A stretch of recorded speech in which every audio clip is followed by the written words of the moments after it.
Welcome to 360 Tamil. இன்னைக்கு இந்த வீடியோல நம்ம எந்த படத்தோட எக்ஸ்பிளனேஷன் பத்தி பார்க்க போறோம்னா, தெலுங்குல இப்ப ரீசெண்டா வெளியான சுயோதனா அப்படின்ற படத்தை பத்தி தான் பார்க்க போறோம். இது ஒரு பக்கவான மிஸ்ட்ரி த்ரில்லர் படம்னு சொல்லலாம். இந்த படம் இப்ப தமிழ் டப்பிங்லயே இருக்கு. பார்க்கணும்னு நினைக்கிறவங்க ஃபுல் படத்தை பாருங்க. இந்த படத்தோட கதை ரொம்ப வித்தியாசமா இருக்கும். நான் முதல்ல பிளாட்டை சொல்றேன். நம்ம ஹீரோ சின்ன பையனா இருக்கும் போதுல இருந்தே ஒரு ப்ராப்ளம் இருக்கு. அது என்னன்னு பாத்தீங்கன்னா, இவருக்கு ஒரு ஆபத்து வரப்போகுதுன்னா யாரால ஆபத்து வரப்போதோ அவங்க துரியோதனா கெட்டப்ல தெரிவாங்க. அதாவது துரியோதனான்னு ஒரு கேரக்டர் இருக்கார்ல, அவர் கெட்டப்ல தெரிவாங்க. இதை தாண்டி ஆபத்துல இருந்து இவரை காப்பாற்றுறதுக்காக இவரை எச்சரிக்கை பண்ற மாதிரி ஒரு வாய்ஸும் கேட்கும். அது மூலியமா வர ஆபத்துல இருந்து இவர் தப்பிக்கலாம் செய்வாரு. எப்படி ஹீரோக்கு இந்த சக்தி கிடைச்சது, அதே மாதிரி வளர்ந்ததுக்கு அப்புறம் ஹீரோக்கு சில பிரச்சனை வருது, அந்த பிரச்சனையை விட்டு ஹீரோ வெளியே வந்தாரா இல்லையான்னு சொல்றதுதான் இந்த படத்தோட கதையா இருக்கும். எக்ஸ்பிளனேஷனுக்குள்ள போறதுக்கு முன்னாடி வீடியோக்கு ஒரு லைக் போடுங்க. இந்த எக்ஸ்பிளனேஷன் பிடிச்சிருந்ததுன்னா ஐ பண்ற ஆப்ஷனை கிளிக் பண்ணி சப்போர்ட் பண்ணுங்க. மேற்கொண்டு பேசி டைம் வேஸ்ட் பண்ணாம நம்ம நேரடியா எக்ஸ்பிளனேஷனுக்குள்ள போயிடலாம். படத்தோட ஸ்டார்டிங் சீனே பிரகாஷ் அப்படின்ற ஒரு நாடக கலைஞரை காட்டுறாங்க. இவரை பொறுத்த வரைக்கும் துரியோதனா கெட்டப் தான் போட்டிருக்காரு. துரியோதனா பேசுற மாதிரி டைலாக் எல்லாம் பேசிட்டு இருக்காரு. இதை பார்த்துட்டு இருக்க இவரோட பையன் இருக்காரு பாத்தீங்களா, செம்மையா பயப்படுறாரு. பக்கத்துல இருக்க அம்மாவை கட்டி பிடிக்கிறாரு. எதுக்காக பயப்படுற, அப்பா நடிக்க தான் செய்யறாரு அப்படின்ற மாதிரி இவங்க தான் பையனை சமாதானப்படுத்திட்டு இருக்காங்க. ஒரு ஸ்டேஜ்ல அவருமே நடிச்சு முடிச்சு வந்துடுறாரு.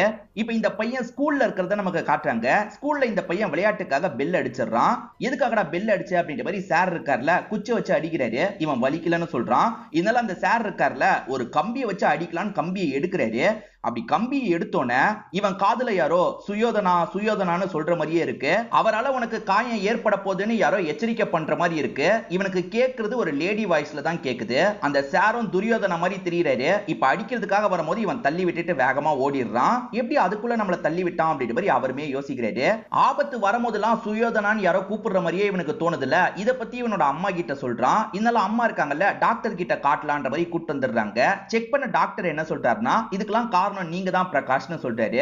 பிரகாஷை பொறுத்த வரைக்கும் துரியோதனா வேஷம் போட்டு டிராமாலாம் பண்றாருல, அதனால தான் பையன் பயந்து போயிருக்கான். இது பயப்படுற வயசுன்றதுனால தான் இதை நினைச்சு பையன் பயந்துட்டு இருக்கான். இதுக்கப்புறம் நீங்க டிராமா பண்ணாம இருக்கிறது நல்லது அப்படின்ற மாதிரி சொல்றாரு. டிராமானா இவருக்கு ரொம்ப பிடிக்கும். அதை எப்படி ஸ்டாப் பண்றது அப்படின்ற மாதிரிலாம் யோசிக்கிறாரு. ஒய்ஃபுமே ஸ்டாப் பண்ணிருங்க நம்ம பையனுக்காக அப்படின்ற மாதிரிலாம் கேட்கறாங்க. எனக்கு பையன் நீ தான் ரொம்ப முக்கியம், நான் பையனுக்காக டிராப் பண்ணிடுறேன் அப்படின்ற மாதிரி சொல்லிட்டாரு. அதே மாதிரி ஒய்ஃபோட வீட்டை சேர்ந்தவங்க பொலிட்டீஷியனா இருப்பாங்க, பாலிடிக்ஸ்ல ட்ரை பண்ணலாம் அப்படின்ற மாதிரிலாம் யோசிக்க ஆரம்பிக்கிறாரு. இங்கதான் படத்தோட டைட்டில போடுறாங்க. பிரசன்ட்ல ஒரு பொண்ணு ஷாப்பிங்லாம் முடிச்சுட்டு கிளம்பலான்றதுக்காக பார்க்கிங் ஏரியாவுக்கு வராங்க. அப்ப யாரோ இவங்களை சுத்து போடுற மாதிரியே உங்களுக்கு சவுண்ட் கேக்குது. திடீர்னு பார்த்தா நிறைய ஆண்கள் இந்த இடத்துக்கு வந்து இந்த பொண்ணு கிட்ட எல்லை மீறி நடக்கிறதுக்கு ட்ரை பண்றாங்க. இந்த பொண்ணை யாராவது காப்பாத்துங்க அப்படின்ற மாதிரிலாம் கத்துறாங்க. அப்பதான் ஒரு நபர் இந்த இடத்துல என்ட்ரியை கொடுக்குறாரு. அப்படி வந்த நபர் இருக்காரு பாத்தீங்களா, இவங்க எல்லாரையும் போட்டு அடி அடின்னு அடிச்சிட்டு இருக்காரு. சும்மா கெஸ்ட் அப்பியரன்ஸ்க்காக தான் சத்யதேவ் அப்படின்றவர் இந்த ரோலை பண்ணிருப்பாரு. இது ஒரு படமா இருக்கும். அந்த படத்துக்கான சவுண்ட் எஃபெக்ட் கொடுக்கிறது தான் நம்ம ஹீரோவோட வேலையா இருக்கும். ஸ்டார்டிங் ஒரு சின்ன பையனை காமிச்சாங்கல்ல, அவர் தான் படத்தோட ஹீரோவா இருப்பாரு. அவர் பேரு வருண் அப்படின்றது. அந்த ஃபைட் சீனுக்கு என்னென்ன சவுண்ட் எல்லாம் தேவைப்படுமோ அந்த சவுண்ட் எல்லாத்தையும் இவரும் ரெடி பண்ணிட்டு இருக்காரு. இப்ப வீட்டுக்கு வந்து அம்மா கிட்ட பேசிக்கிட்டே தோசை எல்லாம் சாப்பிட்டுட்டு இருக்காரு. இவங்க ரொம்ப வளர்ந்துட்டாங்க அப்படின்றது தெரியுது. அதாவது ரொம்ப பணக்காரங்களா மாறி இருக்காங்கன்னு தெரியுது. அப்பா பாலிடிக்ஸ்குள்ள போனார்ல, அதுல இருந்து நிறைய காசெல்லாம் சம்பாரிச்சிருக்காங்க போல. இப்ப அப்பா இருக்காரு பாத்தீங்களா, மேல் இடத்துல பேசிட்டு வீட்டுக்கு வந்துடுறாரு. இவருக்கு இந்த வாட்டி சீட்டு தரதா சொல்லியிருப்பாங்க. ஆனா திடீர்னு சீட்டு தரது டவுட்ன்ற மாதிரி சொல்லியிருக்காங்க போல. அதை பத்தி தான் அப்பா பேசிட்டு இருக்காரு. நீங்க நல்லா வேலை பார்த்திருக்கீங்க, அது எப்படி தராம போவாங்க, உங்களுக்கு தான் கிடைக்கும் அப்படின்ற மாதிரி ஒய்ஃப் சொல்லிட்டு இருக்காங்க. அப்பாவை பொறுத்த வரைக்கும் பையனையும் பாலிடிக்ஸ்க்கு கொண்டு வரணும்னு நினைக்கிறாரு. நீயும் வர வேண்டியதானே அப்படின்ற மாதிரி கேட்கிறாரு. இல்லப்பா அதெல்லாம் எனக்கு செட் ஆகாது அப்படின்ற மாதிரி ஹீரோ அவாய்ட் பண்ணிடுறாரு. நம்ம ஹீரோவோட மாமா போலீஸா இருப்பாரு. அவரை பார்த்து பேசுறதுக்காக வந்திருக்காரு. ஆக்சுவலா இவருக்கு அடிக்கிற சவுண்டை கேப்சர் பண்ணும் போல. நீங்க யாரையாவது அடிச்சீங்கன்னா அதை கேப்சர் பண்ணி பண்ற மாதிரி மாமா கிட்ட சொல்லிட்டாரு.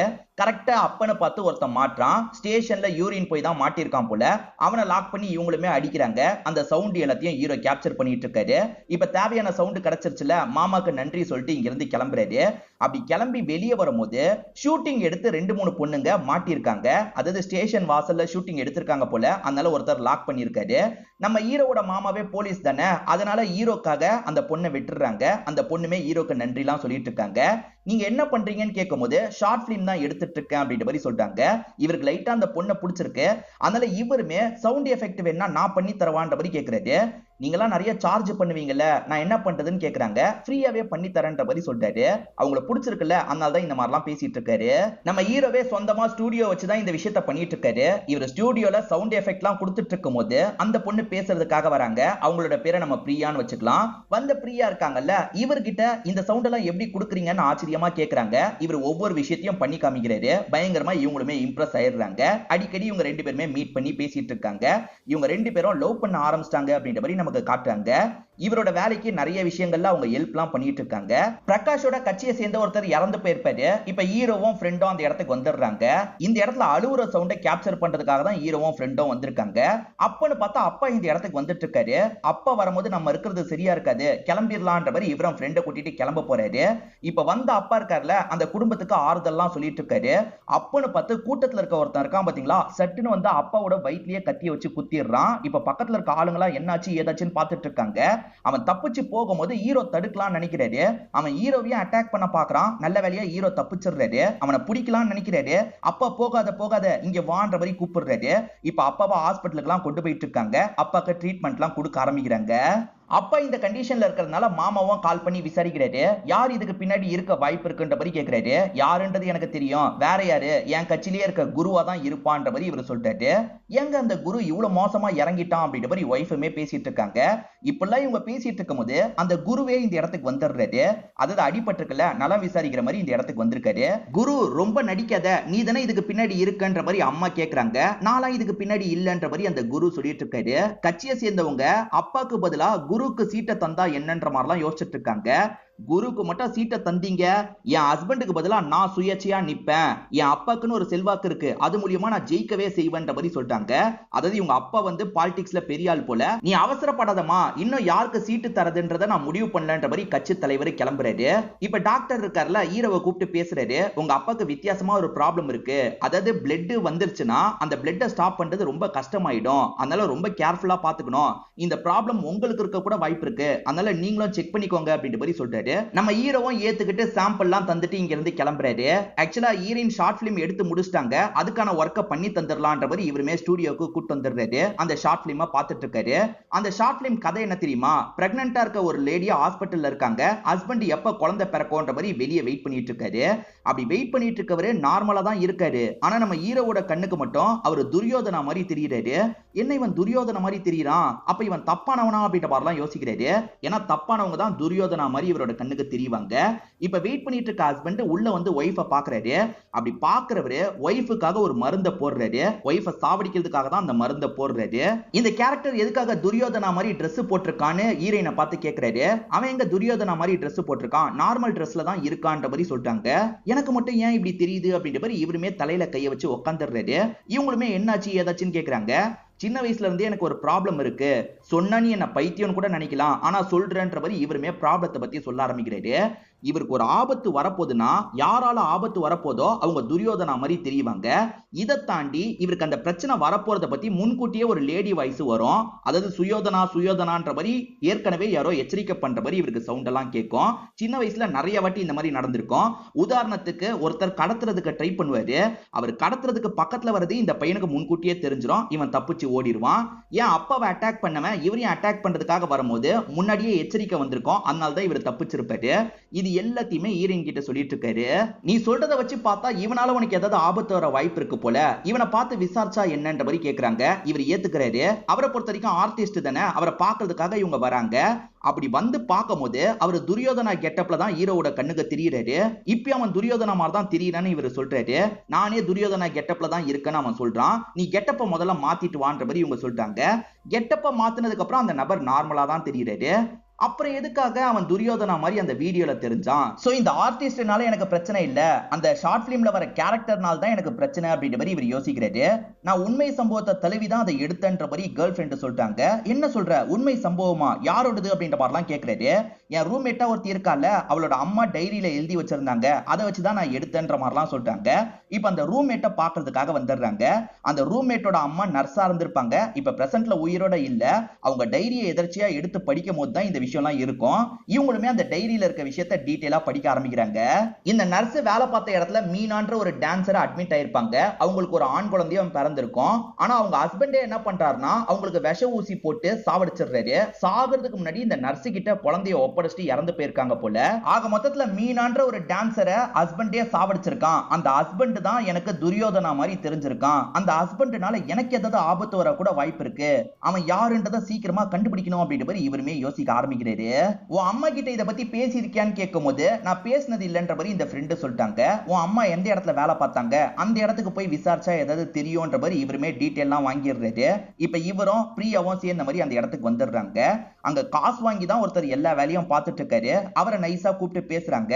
எங்களுக்கு இந்த மாதிரி ஒருத்தவங்களோட டீட்டெயில் தேவை, மீனான்றவங்க ஹஸ்பண்ட் கூட வந்திருக்காங்க, ஹஸ்பண்ட் டீட்டெயில் வேணும்ன்ற மாதிரிலாம் கேட்டுட்டு இருக்காங்க. இவருமே செலவாகும்ன்ற மாதிரி காசை வாங்கிக்கிறாரு. ஒரு வாரம் கழிச்சு வாங்க தரன்ற மாதிரிலாம் சொல்றாரு. இவங்க இந்த மாதிரி டீட்டெயில் கேட்டதை வேற ஒருத்தர் கேப்சர் பண்றாரு. அப்படி கேப்சர் பண்ணவரு இதெல்லாம் யார்கிட்டயோ சொல்றாரு. இவர் யார்கிட்ட சொல்றாரு அப்படின்றத நமக்கு ரிவீல் பண்ணல. நீங்களும் டெஸ்ட் எடுத்துக்கோங்க டாக்டர் சொன்னாரு பாத்தீங்களா, அந்த டெஸ்ட் ரிசல்ட்ல என்ன வருதுன்னா அப்பாக்கு இருக்க ப்ராப்ளம் இவருக்கும் இருக்குன்னு வருது. அதாவது கொஞ்சம் பிளட் போனா கூட அவங்களுக்கு கண்ட்ரோல் பண்றது கஷ்டமா இருக்கும், நீங்களுமே அடிபடாம பாத்துக்கோங்க டாக்டர் சொல்றாரு. அப்பாவோட ரிப்போர்ட்டும் இருக்குன்ற மாதிரி இவர்கிட்ட தந்துடுறாரு. வீட்டுக்கு வந்தவர் ரிப்போர்ட்டா அப்பா கிட்ட தந்துடுறாரு. கொஞ்சம் சோகமா இருக்காரு. அம்மா என்ன ஆச்சுன்னு கேட்கும் போது இவர் ஒருத்தரை பத்தி தெரிஞ்சுக்கிட்டார்ல, அதாவது ஒய்ஃபையே கொண்ட ஹஸ்பண்ட பத்தி தெரிஞ்சுக்கிட்டார்ல, அதை பத்திலாம் சோகமா சொல்லிட்டு இருக்காரு. சரி விடுடா, அம்மா இன்னைக்கு வெளியே போறேன், நீயும் அப்பாவும் தான் இருக்க போறீங்க, பத்திரமா இருந்துக்கோங்க அப்படின்ற மாதிரி இங்க இருந்து கிளம்ப ஆரம்பிக்கிறாங்க. இவர் மீனாவோட ஹஸ்பண்ட் யாருன்றதை தேடிட்டு இருக்காரு பாத்தீங்களா. இப்ப நைட்டு நேரம் ஒரு மர்ம நபர் கிட்ட இருந்து கால் வருது. மீனாவோட ஹஸ்பண்ட் யாருன்றதை தெரிஞ்சுக்கணும்னு நினைக்கிறல, இந்த இடத்துக்கு வா நான் சொல்றேன்ற மாதிரி இந்த மர்ம நபர் சொல்றான். சரி இன்ஃபர்மேஷன் கிடைச்சா நல்லது தானே, நம்ம போலான்ற மாதிரி யோசிக்கிறாரு. வாட்ச்மேன் கிட்ட சொல்லிட்டு இந்த இடத்தை விட்டு இவர் கிளம்ப ஆரம்பிக்கிறாரு. அந்த நபர் சொன்ன இடத்துக்கு இவர் வந்துடுறாரு. ஆனா அவன் வர மாதிரியே தெரியல. திடீர்னு பார்த்தா பின்னாடி இருந்து சவுண்ட் கேக்குது. திரும்பி பார்த்தா அங்க ஒரு 4-5 பேர் துரியோதனா கெட்டப்ல தெரியுறாங்க. அவங்க 4 பேர்னால நமக்கு ஆபத்துன்றது இவருக்கு நல்லா தெரியுது. அவங்க இவரோட கதையை முடிக்கிறதுக்காக தான் வரவே வச்சிருக்காங்க போல. இப்ப இஷ்டத்துக்கு அட்டாக் பண்றாங்க. ஆனா நம்ம ஹீரோ இருக்காரு பாத்தீங்களா, சாமர்த்தியமா தள்ளி விட்டு இங்க இருந்து தப்பிச்சிடுறாரு. இப்ப கார்ல ஏறினவரு அப்பாக்கு கால் பண்றாரு. அப்பா ஹெல்ப் பண்ண வாய்ப்பு இருக்குல்ல, அதனால அப்பாக்கு கால் பண்றாரு. அப்பா போனையே எடுக்கல. இவர் தப்பிச்சோம் பொழைச்சோம் அப்படின்ற மாதிரி வீட்டுக்கிட்ட வந்துடுறாரு. இப்ப பதட்டமா கதவெல்லாம் தட்டிட்டு இருக்காரு. அப்பவும் கதவை திறந்து யாருன்னு பாக்குறாரு. அப்படி பாக்குற அப்பா துரியோதனா மாதிரி தெரியுறாரு. என்ன அப்பா துரியோதனா மாதிரி தெரியுறாரு, அப்ப அப்பாவால நமக்கு ஏதாவது பிரச்சனை வரப்போதா அப்படின்ற மாதிரிலாம் இவர் பயந்த மாதிரி பார்த்துட்டு இருக்காரு. ஆனா அப்பா சாதாரணமா என்ன ஆச்சு அப்படின்ற மாதிரிலாம் கேட்கிறாரு. இவர் நடந்த விஷயத்தெல்லாம் சொல்லிட்டாரு. கவலைப்படாது அப்படின்ற மாதிரி அடிப்பட்ட இடத்துக்கு அப்பா மருந்தெல்லாம் போட்டு விட்டுட்டு இருக்காரு. என்னோட எதிரிங்க யாராவது தான் உன்னை சாவடிக்கிறதுக்கு ட்ரை பண்ணிருப்பாங்க, கவலைப்படாது அப்படின்ற மாதிரி ஆறுதல்லாம் சொல்லிட்டு இருக்காரு. நீ போய் படுத்து ரெஸ்ட் எடுன்ற மாதிரி சொல்லிட்டாரு. இவருமே ரூம்க்கு வந்து படுத்துடுறாரு. அப்பா எதனால துரியோதனா மாதிரி தெரிஞ்சாரு, குழப்பமா இருக்கே அப்படின்ற மாதிரி இவருமே யோசிச்சுட்டு இருக்காரு. அப்ப ரூம்ல இருக்க இவரை யாரோ அட்டாக் பண்றதுக்காக வராங்க. நல்ல வேலையை இவரை தடுத்துடுறாரு. அட்டாக் பண்ணவன் கீழே இறங்கி ஓடி இருப்பான். பிடிக்கிறதுக்காக இவர் வந்துட்டு இருக்காரு. இப்ப அவன் பின்னாடி இருக்க மாதிரி தெரிஞ்சோன்னா கத்திய சுத்துறாரு. தெரியாதனமா அப்பாவோட கையில கத்தி பட்டுருது. அப்பா என்னாச்சுன்னு கேட்கும் போது இவருமே நடந்த விஷயத்தெல்லாம் சொல்லிட்டு இருக்காரு. இப்பயும் அப்பா துரியோதனா மாதிரி தெரியுறாரு. அதனால இவருமே பயந்த மாதிரி அப்பாவை பார்த்துட்டு இருக்காரு. அப்ப இவருக்கு பின்னாடி ஊடி போட்ட மாதிரி ஒருத்தன் வந்துட்டு இருக்கான். அப்பதான் முதல்ல பாக்குறாரு. உன் பின்னாடி யாரோ வந்துட்டு இருக்காங்க அப்படின்ற மாதிரிலாம் சொல்றாரு. இதனால ஹீரோ இருக்கார்ல, திரும்பி கத்தி எடுத்து ஸ்ட்ராங்கா புடிச்சு அந்த பக்கம் திரும்புறாரு. ஆனா அதுக்குள்ள அவன் இருக்கான் பாத்தீங்களா, ஹீரோவோட மண்டையிலேயே அடிச்சிடறான். அப்படி அடிச்சவன் அப்பாவோட கழுத்துலயும் வெட்டிடுறான் போல. இப்ப 2 பேருமே பொத்துன்னு கீழே விழுறாங்க. இவரோட கண் முன்னாடியே அப்பா கொஞ்சம் கொஞ்சமா இறந்து போயிட்டு இருக்காரு. இவருமே அப்பாவை பார்த்து ஃபீல் பண்ணிட்டு இருக்காரு. இப்ப ஹீரோவோட காதுல சுயோதனா சுயோதனா அப்படின்ற மாதிரி சவுண்ட் எல்லாம் கேக்குது. இந்த இடத்துல தான் படத்தோட இன்டர்வலை போடுறாங்க. ஆக்சுவலா ஹீரோ தான் அப்பாவை கொன்னுட்டாரு அப்படின்ற மாதிரி மீடியா ஆட்கள்லாம் பேச ஆரம்பிச்சிடுறாங்க. அப்பாவையே பையன் கொலை பண்ணிருக்கான் அப்படின்ற மாதிரிலாம் பேசிட்டு இருக்காங்க. அது எப்படி அப்பாவை பையன் கொலை பண்ணுவான் அப்படின்ற மாதிரி கட்சிக்காரங்களும் பேசிட்டு இருக்காங்க. இப்ப ஹீரோவை கோர்ட்டுக்கு கூட்டு வந்துட்டு இருக்காங்க. ஹீரோவோட மாமா போலீஸ் தானே, ஹீரோவை காப்பாத்துறதுக்கு ஒரே ஒரு வழிதான் இருக்கு. அது என்னன்னா, திருடங்க வீட்டுக்குள்ள திருடுறதுக்காக நுழைஞ்சாங்க, சண்டை ஏற்பட்டு அப்பா இறந்து போயிட்டாருன்னு நீ ஸ்டேட்மெண்ட் கொடுன்ற மாதிரி சொல்லிட்டாரு. ஆனா ஹீரோ நடந்தது வேற அப்படின்ற மாதிரி நடந்த விஷயத்த சொல்றதுக்கு ட்ரை பண்ணிட்டாரு. அதை சுத்தமா யாருமே நம்ப மாட்டாங்க. மாமாவும் நம்ப மாட்டாரு, அம்மாவும் நம்ப மாட்டாங்க. இவர் எதிர்த்து எதிர்த்து பேசிட்டு இருக்கிறதுனால அம்மா பலார்னு கண்ணத்திலே அறையிறாங்க. மாமா எப்படி சொல்றாரோ அந்த மாதிரி சொல்லு அப்படின்ற மாதிரி சொல்றாங்க. சரின்ற மாதிரி இவருமே ஏத்துக்கிறாரு. அம்மா கூட நம்மள லைட்டா சந்தேகப்படுறாங்கன்னு ஃபீல் பண்றாரு. மாமா சொன்ன மாதிரி இவர் ஸ்டேட்மெண்ட் தந்ததுனால இவரை வீட்டுக்கு அனுப்பிடுறாங்க. இவர் வீட்டுக்கு வந்து பயங்கரமா ஃபீல் பண்ணிட்டு இருக்காரு. நம்ம அப்பாவை கொலை பண்ணது யாரு, அதே மாதிரி அப்பா எதுக்காக துரியோதனா மாதிரி தெரிஞ்சாரு அப்படின்ற மாதிரிலாம் பயங்கரமா இவர் யோசிச்சுட்டு இருக்காரு. இதை பத்திலாம் கேர்ள் ஃப்ரெண்ட் கிட்ட பேசிட்டு இருக்கும்போது கேர்ள் ஃப்ரெண்டும் அப்பாக்கு எதிரிங்கன்னு யாராவது இருக்காங்களான்ற மாதிரி கேக்குறாங்க. இவருக்கு ஒரு எதிரி ஸ்ட்ரைக் ஆகுது. அதாவது குரு இருக்கார்ல, அவர் இதை பண்ணிருக்க வாய்ப்பு இருக்குன்ற மாதிரி குருவை வந்து அடிக்க ஆரம்பிக்கிறாரு. நான் ஏன் பண்ணிருக்கணும், நீ கூட தான் பண்ணிருக்கலாம், உன் அப்பாவோட பதவி உனக்கு கிடைக்கிறதுக்காக நீ கூட தான் பண்ணிருக்கலாம். உங்க வீட்டுல தான் செக்யூரிட்டி அவ்வளவு இருக்கும்ல, அதை மீறி யார் வர முடியும்? அந்த நாள் சிசிடிவி வேற ஒர்க் ஆகல, அது எப்படி ஒர்க் ஆகாம போகும்? இதை தாண்டி உன்னோட அம்மா அந்த நாள் எங்க போனாங்க? உன் அம்மா பண்ணிருக்கலாம், அப்படி இல்லைன்னா நீ பண்ணிருக்கலான்ற மாதிரி சொல்லிட்டாரு. ஹீரோக்கும் இப்ப லைட்டா அம்மா மேல டவுட் வந்துருது. ஏன்னா அம்மா தேவைப்பட்டா நான் சுயேட்சையா நிப்பன்ற மாதிரி சொல்லியிருப்பாங்க. அம்மாக்கு அரசியல் ஆசை இருந்திருக்கு போல, அதனால இப்படி பண்ணிருக்காங்க போலன்னு யோசிக்கிறாரு. அந்த நாள் அம்மாவை பொறுத்த வரைக்கும் கோயிலுக்கு போறேன், நீங்க 2 பேர் பத்திரமா இருங்கன்னு சொல்லிட்டு போயிருப்பாங்க. இப்ப செக்யூரிட்டி கிட்ட வந்து சிசிடிவி ரொம்ப நாளா ஒர்க் ஆகல, சரி பண்ண வேண்டியதுன்னு கேக்குறாரு. இல்ல அம்மா தான் கொஞ்ச நாள் போகட்டும், அதுக்கப்புறம் சரி பண்ணிக்கலாம்னு சொன்னாங்கன்ற மாதிரி செக்யூரிட்டி சொல்றாரு. நடந்த எல்லா விஷயத்தையும் யோசிச்சு பார்க்கும்போது இவரோட அம்மா மேலேயே இவருக்கு டவுட் வருது. அம்மாவை கொஞ்சம் சந்தேகமா பார்த்துட்டு இருக்காரு. இதை தாண்டி அன்னைக்கு யாரோ சுயோதனான்ற மாதிரி இவரோட காதுல சொன்னாங்கல்ல, எப்பவுமே லேடி வாய்ஸ்ல தான் சுயோதனா அப்படின்ற மாதிரி கேட்கும், ஆனா அன்னைக்கு ஒரு ஜென்ஸ் சொன்ன மாதிரி எனக்கு கேட்டுச்சு அப்படின்ற மாதிரி சொல்றாரு. அப்பாவை யார் கொலை பண்ணிருப்பா, எதுக்காக கொலை பண்ணிருப்பாங்கன்றது இவருக்கு சுத்தமா புரிய மாட்டேங்குது. அப்பாவோட அசிஸ்டன்ட் மாதிரி இருக்கவர் ஒரு விஷயத்த சொல்றாரு. அது என்னன்னா, அப்பா கிட்ட எலெக்ஷனுக்கு செலவு பண்றதுக்காக 5 கோடி ரூபாய் காசு இருந்திருக்கும், அது இப்ப இல்லன்றது தெரிய வருது. ஒருவேளை வந்தவன் அந்த 5 கோடி ரூபாய்க்காக இந்த விஷயத்த பண்ணிருப்பானா அப்படின்ற மாதிரிலாம் யோசிக்க ஆரம்பிக்கிறாரு. இதை பத்தி மாமா கிட்ட சொல்லணும் அப்படின்ற மாதிரி யோசிக்கிறாரு. இப்ப மாமாவை பாக்குறதுக்காக வந்தவர் இதை பத்தி எல்லாம் சொல்லிட்டு இருக்காரு. மாமாவுமே இந்த ஆங்கிள் நான் யோசிக்கவே இல்ல, உண்மையிலேயே நீ சொன்ன மாதிரி வேற எவனோ வந்திருக்கான், அவன் காசுக்காக கூட வந்திருக்கலாம், நான் என்ன ஏதுன்றதை விசாரணை பண்றேன்ற மாதிரி மாமா சொல்றாரு. அந்த காசு இருந்ததை பத்தி ஹீரோக்கு கூட தெரிஞ்சிருக்காது, அந்த அசிஸ்டன்ட்டுக்கு தான் தெரிஞ்சிருக்கும். இவர் நேரா அந்த அசிஸ்டன்ட்டை பாக்குறதுக்காக வராரு. நீ தானே இதை பண்ணன்னு கேக்குறாரு. நான் எதுக்காக பண்ண போறேன், நான்லாம் பண்ணலன்ற மாதிரி அசிஸ்டன்ட் சொல்றாரு. ஹீரோ கோவத்துல வார்த்தையை விடுறாருல, அசிஸ்டன்ட்டுமே கோவப்பட்டு வார்த்தையை விடுறாரு. நீ அவங்களோட பையனே கிடையாது, உன்னை தத்தெடுக்க தான் செஞ்சாங்கன்னு சொல்றாரு. எது என்ன தத்தெடுத்தாங்களா அப்படின்ற மாதிரி இவர் பயங்கரமா இந்த இடத்துல ஷாக் ஆயிடுறாரு. இதை பத்தி மாமா கிட்ட கேட்கலான்னு மாமா கிட்ட கேட்கிறாரு. ஆமா தத்து தான் எடுத்தாங்க அப்படின்ற மாதிரி மாமாவும் உண்மையை சொல்றாரு. எது நம்ம தத்தெடுத்து வளர்க்கப்பட்டவனா அப்படின்ற மாதிரி யோசிக்கிறாரு. அம்மா இருந்தாலும் சொந்த பையனை மாதிரி தானே பாத்துக்கிட்டாங்க. இவருமே அம்மா வேலை பார்த்துட்டு இருக்கும் போது சட்டுன்னு கட்டி பிடிச்சு சாரிமா அப்படின்ற மாதிரிலாம் சொல்றாரு. இவ்வளவு நாள் பேசாம இருந்ததுக்காக சாரி சொல்றாரு. எந்த ஆசிரமத்துல இருந்து இவரை தத்தெடுத்தாங்கன்றதை தெரிஞ்சுக்கிட்டு இவர் விசாரிக்கிறதுக்காக வராரு. இங்கதான் வேற ஒரு ஷாக் காத்துட்டு இருக்கு. அது என்னன்னா, மீனான்னு ஒருத்தங்க இறந்து போகும்போது குழந்தைய நர்ஸு கிட்ட ஒப்படைச்சாங்கல்ல, அந்த நர்ஸ் தான் இந்த ஆசிரமத்துல சேர்த்திருப்பாங்க. அந்த குழந்தைய ஹீரோ தான்றது தெரிய வருது. அப்ப என்னோட அம்மாவை யாரோ சாவடிச்சிருக்காங்க, யாருன்றதை கண்டுபிடிக்கணும்னு யோசிக்கிறாரு. ஏற்கனவே காசு கொடுத்துட்டு வந்தாங்கல்ல, அவர்கிட்ட கண்டுபிடிச்சிட்டியான்னு கேட்கும்போது அவர் இல்லைன்னு சொல்றாரு. எங்களுக்கு தெரியாது, எங்களையே அந்த ரெக்கார்ட் ரூமுக்கு கூட்டு போன்ற மாதிரி சொல்றாங்க. அவருமே கூட்டு வந்துடுறாரு. இவங்களுமே அந்த ரெக்கார்டு கிடைக்குமா அப்படின்ற மாதிரிலாம் தேடி பார்த்துட்டு இருக்காங்க. கரெக்டா அந்த பேஜ் மட்டும் மிஸ் ஆகுது. அதாவது இவங்க வரதுக்கு முன்னாடியே வேற யாரோ வந்து கிழிச்சிருக்காங்கன்றது தெரிய வருது. யாரா இருக்கும் அப்படின்ற மாதிரிலாம் இவர் யோசிக்கிறாரு. என் அம்மாவை சாவடிச்சது யாரு, அதாவது என்னோட அப்பா யாருன்றதை கண்டுபிடிக்கணும் அப்படின்ற மாதிரிலாம் சொல்லிட்டு இருக்காரு. அந்த மீனாவை பொறுத்த வரைக்கும் ஒரு நாடக ட்ரூப்ல டான்சரா இருப்பாங்க. அவங்கள பத்தி தெரிஞ்சுக்கிட்டா என் அப்பா யாருன்றதை கண்டுபிடிச்சிடலான்ற மாதிரி சொல்லிட்டாரு. இப்ப அந்த மீனாவை பத்தி இவங்க விசாரிக்க ஆரம்பிக்கிறாங்க. ஆமா ஆமா, மீனா இந்த ட்ரூப்ல தான் இருந்தா, இந்த ட்ரூப் இன்னும் ஆக்டிவா தான் இருக்குன்ற மாதிரி அந்த ட்ரூப் இருக்கிற இடத்த சொல்றாங்க. அதே மாதிரி மீனாக்கு ஒரு லேடி ரொம்ப க்ளோஸா இருப்பாங்க. அந்த லேடியோட டீடைல் உங்களுக்கு கிடைக்குது. அந்த லேடியை பார்க்கிறதுக்காக வந்துடுறாங்க. அந்த லேடி இப்ப பாட்டியாவே மாறி இருக்காங்க. அவங்க கிட்ட இவங்க மீனாவை பத்தி விசாரிக்கும் போது, மீனாவை எனக்கு நல்லா தெரியுமே அப்படின்ற மாதிரி இந்த பாட்டி சொல்றாங்க. மீனாவோட போட்டோவை பார்க்க முடியுமா அப்படின்ற மாதிரி இவங்களுமே போட்டோவை பாக்குறாங்க. மீனா தானே அம்மா, அதனால இவருமே அந்த போட்டோவை பார்த்து பயங்கரமா எமோஷனல்லாம் ஆயிட்டு இருக்காரு. குழந்தை பிறந்தா இந்த ட்ரெஸ்ஸை போட வைக்கணும்ன்ற மாதிரி சுயோதனா அப்படின்ற மாதிரி பிரிண்ட் பண்ணிலாம் வச்சிருப்பாங்க. அதெல்லாம் இவர் சோகமா பார்த்துட்டு இருக்காரு. இப்பதான் சில விஷயங்களை இவர் யோசிக்கிறாரு. ஒவ்வொரு வாட்டியும் ஆபத்து வரும்போது சுயோதனான்ற மாதிரி சவுண்ட் கேட்கும்ல, அம்மா தான் அந்த சவுண்டை கொடுக்கவே செஞ்சிருப்பாங்க. அதாவது அம்மாவோட பேய் தான் அந்த சவுண்டை கொடுத்தது அப்படின்ற மாதிரிலாம் இவர் யோசிக்கிறாரு. இன்னும் அம்மாவை பத்தி டீட்டெயிலா தெரிஞ்சுக்கணும்னா அந்த ட்ரூப்பை பார்த்து விசாரிக்கணும்ல, இவருமே அந்த ட்ரூப் இருக்கிற இடத்துக்கு வந்துடுறாரு. அந்த ட்ரூப்போட ஹெட் பேரு ரங்கா அப்படின்றது. அந்த ரங்கா கிட்ட இவருமே மீனாவை பத்தி விசாரிக்கிறாரு. மீனாவை பத்தி கேள்வி கேட்டோன்னே அந்த ரங்கா இருக்காருல, இவரை தள்ளி விட்டுட்டு வேகமா ஓட ஆரம்பிக்கிறாரு.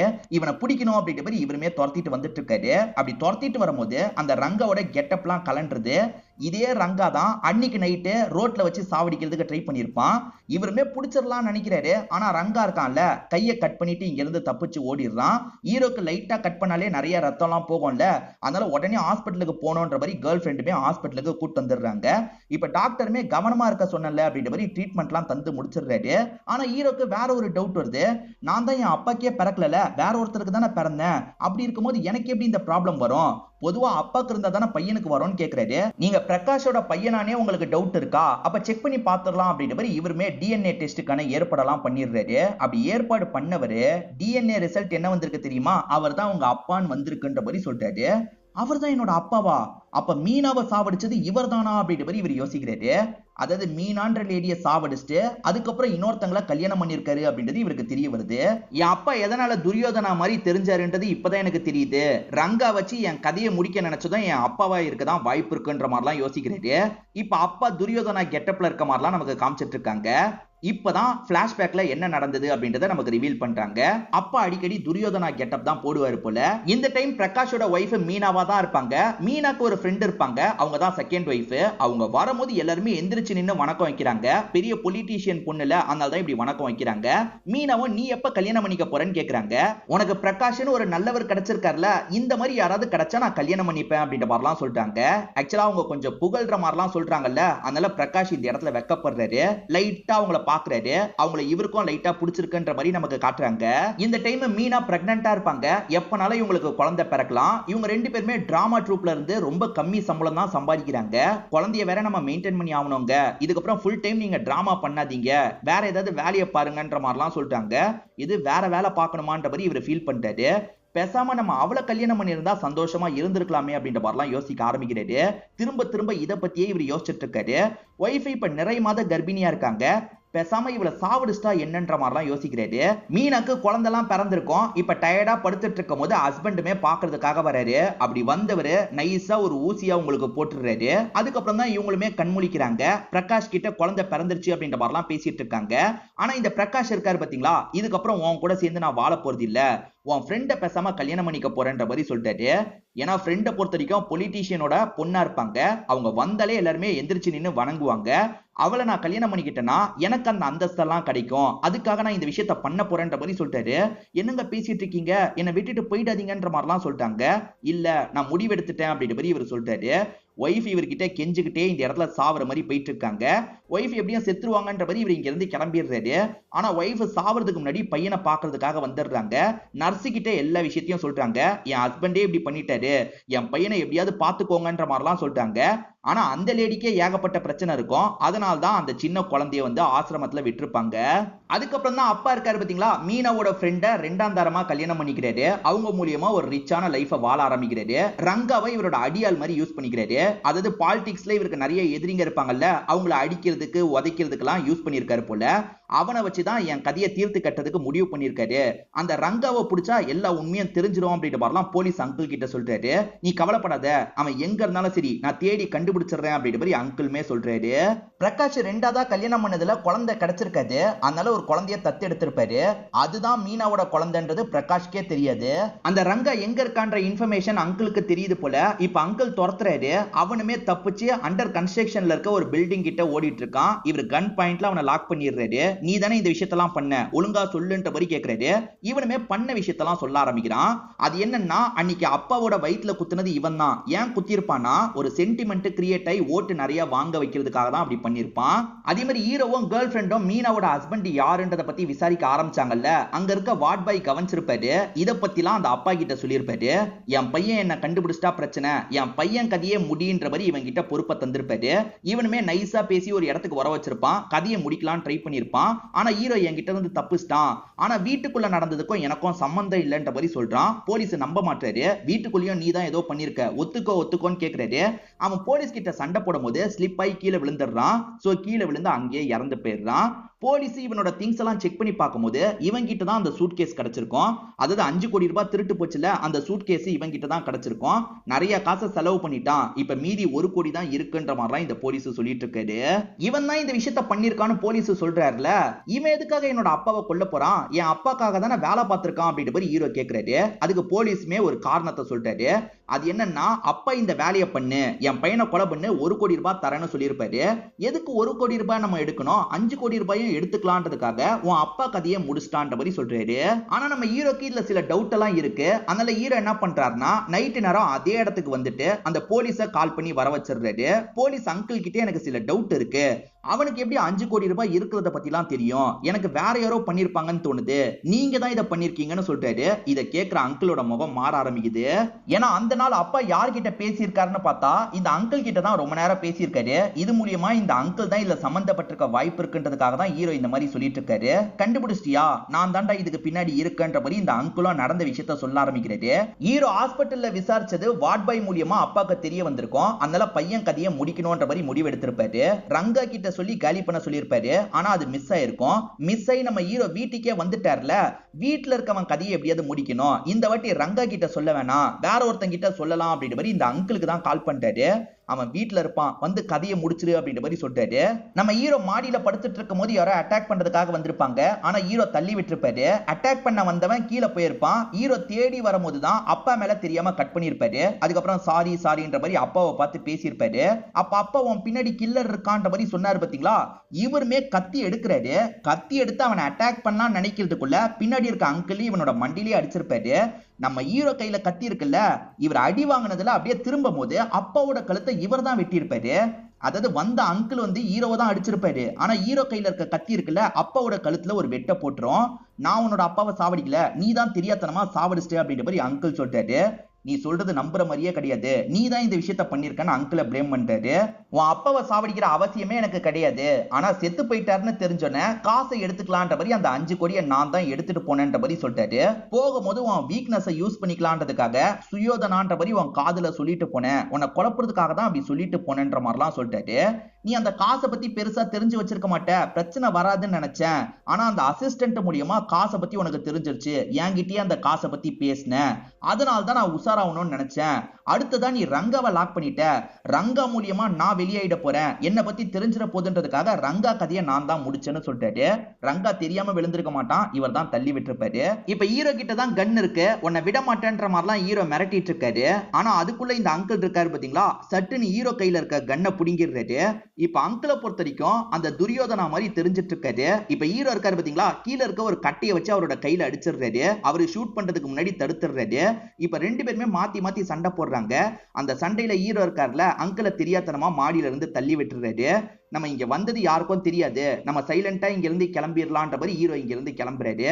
சோ அங்கிள் இங்க இறந்து போயிட்டாரு, ஹீரோ கிளம்பிட்டாருன்ற மாதிரி நமக்கு காட்டுறாங்க. ஹீரோ ஒரு பொண்ணை லவ் பண்ணிட்டு இருக்காரு பாத்தீங்களா, அம்மா கிட்ட எல்லாம் இன்ட்ரோடியூஸ் பண்ணிட்டாரு.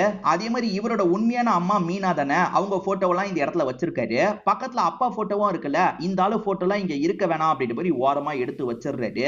இப்ப சுயோதனான்னு யாரோ கூப்பிடுற மாதிரி இருக்கு. அம்மா தான் கூப்பிடுறாங்களான்னு பார்த்தா அந்த அம்மா இல்ல, உன்னை வளர்த்த அம்மான்ற மாதிரி இவங்க சொல்றாங்க. இவர் சிரிச்சுக்கிட்டே இங்க இருந்து கிளம்புறாரு.